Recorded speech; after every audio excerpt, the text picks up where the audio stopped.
In this quick video, let me show you how you can connect to a public Wi-Fi network on your iPhone. So as you can see, I currently have no SIM and no Wi-Fi connection. So if I want to connect to a Wi-Fi, for example, I'm in a cafe right now. So if I want to connect to it, I go to the settings like this. Let me just lower it down the brightness a little bit.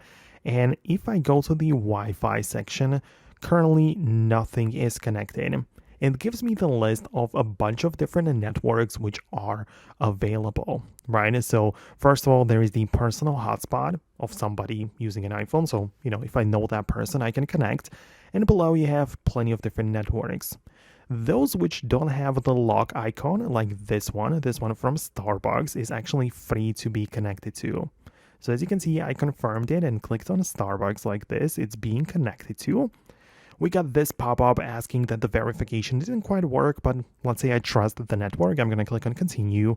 And now I have to confirm it again. And so this is like their page. I have to agree with the terms and conditions as I'm connecting, right? So I'm just going to check the box and say that I agree with the conditions and click on continue like that. And now, and at this point, I should be connected, right?